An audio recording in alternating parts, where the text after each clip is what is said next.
ஏன்னா அந்த காலத்து அதுக்கான காரணம் விலங்குகள் சம்பந்தப்பட்ட விஷயத்துல இருந்தால் அந்த செருப்பு காலணிகளை தயாரிப்பாங்க அந்த காலத்தில். அந்த உயிர்களை கொன்று அந்த விஷயத்தை இதை பதிவு பண்ணுன்றதுக்கு தான் காலணி அணியக்கூடாதுன்னு சொன்னாங்க. அதனால் இந்த கிரிவலம் போகிறவங்க உண்மையிலே நீங்கள் காலணி அணிஞ்சிட்டு போகலாம், தவறு கிடையாது. ஏன்னா இப்போ அந்த அதில் செய்கிற செருப்பெல்லாம் இப்போ எதுவும் கிடையாது, பிளாஸ்டிக் மற்ற விஷயங்கள் வந்துடுச்சு.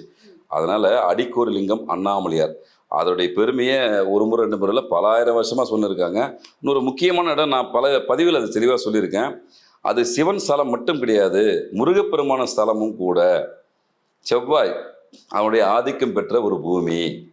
ஏன்னா அதுக்கு உதாரணம் நம்ம சொல்லலை, ஆனானப்பட்ட அருணகிரிநாதருக்கு முருகப்பெருமான் காட்சி கொடுத்த இடம். திருவண்ணாமலை கோயிலில் தான் முருகப்பெருமான் அருணகிரிநாதருக்கு காட்சி கொடுக்குறாரு.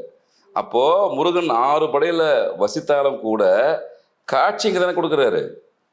ஒரு பக்தனுக்கு நேரடியாக காட்சி கொடுத்த இடம் அப்படின்னா முருகருக்கு தான் கொடுத்தாரு.